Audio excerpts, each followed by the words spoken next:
வணக்கம் மக்களே, நான் சத்யவர்ஷா. இந்திய அரசியல் அமைப்பு ஆலோசகராக பணியாற்றி வருகின்றேன்.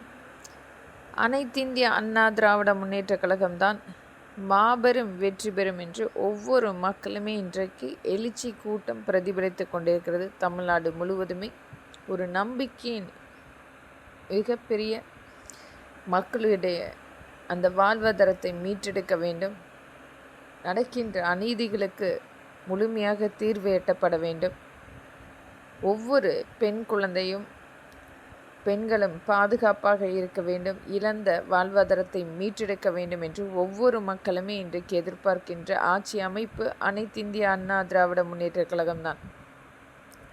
நடந்த அநீதிகளுக்கு முழுமையாக தீர்வு எட்டப்பட வேண்டும் என்று ஒவ்வொரு மக்களுமே காத்து கொண்டிருக்கின்றார்கள்.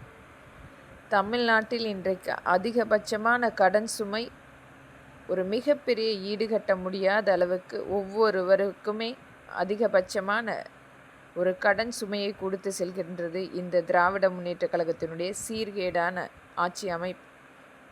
எந்த விதத்திலுமே மக்களுக்குரிய பாதுகாப்பையும் கொடுக்காமல் மக்களுக்காக கொண்டு வந்த அந்த அனைத்து வகையான பணத்தையுமே ஒரு குடும்பம் தன்னுடைய சுயநலத்துக்காக மக்களை வஞ்சித்து இன்றைக்கு தமிழ்நாட்டில் ஒரு அதிகபட்சமான கடன் சுமை என்பது இந்த 5 ஆண்டில் மட்டுமே 7 லட்சம் கோடி.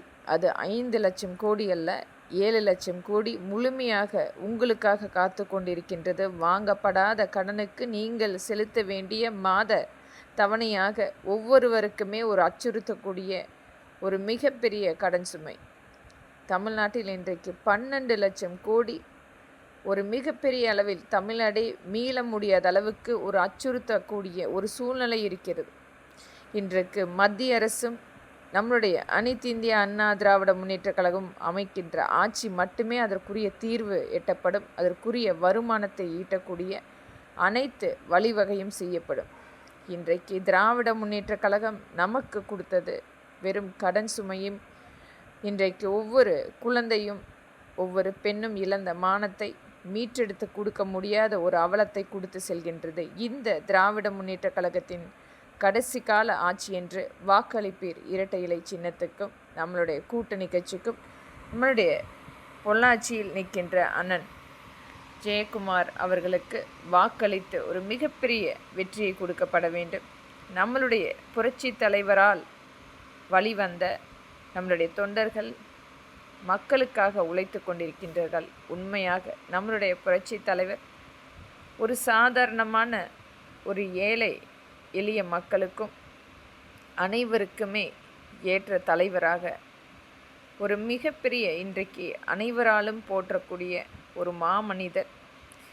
இறந்து 38 ஆண்டுகள் ஆனாலும் இன்றைக்கு மற்ற தலைவர்களால் போற்றக்கூடிய ஒரு மாமனிதர். ஆனால் அவருடைய சிறு வயதில் அந்த ஒருவேளை சாப்பாட்டுக்கு கூட உணவு என்பது ஒரு மிகப்பெரிய கடினமான காலகட்டம். ஒரு நாடக கம்பெனியில் அந்த உணவுக்காக மதிய உணவுக்காக சேர்க்கப்பட்ட அவருடைய வறுமை, அந்த 6 வயது குழந்தையாக நாடக கம்பெனியில் அவருக்கு அங்கே நாடகம் நடித்தால் மட்டுமே அந்த மதிய உணவு. ஒரு நாள் அந்த நாடக கம்பெனியில் அந்த நடிப்பதற்கு வேடமில்லை. அந்த குழந்தை ஆர்வமாக அந்த அமர்ந்து சாப்பிடக்கு அமர்ந்தும் அங்கிருந்து விரட்டப்பட்ட சூழ்நிலை என்பது எந்த குழந்தைக்குமே வந்திடக்கூடாது என்பதற்காக தன்னுடைய ஒரு காலகட்டங்களை நினைவில் வைத்து அவர் ஒரு மிகப்பெரிய நடிகராக, மிகப்பெரிய ஒரு ஆளுமை கொண்ட அனைத்து மக்களாலும் போற்றக்கூடிய முதலமைச்சராக வந்த பொழுது அனைத்து மக்களுக்குமே அந்த 3 வேளை உணவு கிடைக்க வேண்டும், வசிப்பதற்கு வீடு கட்டமைப்பு, வேலை வாய்ப்புகளை உருவாக்க வேண்டும் என்று அவர் மக்களுக்காகவே வாழ்ந்து சென்றவர். அவரால் உருவாக்கப்பட்ட நம்மளுடைய அனைத்து இந்திய அண்ணா திராவிட முன்னேற்ற கழகத்தின் தொண்டர்கள் வாக்களிப்பீர் இரட்டை இலை சின்னத்துக்கு நம்மளுடைய கூட்டணி கட்சிக்கும். நன்றி மக்களே.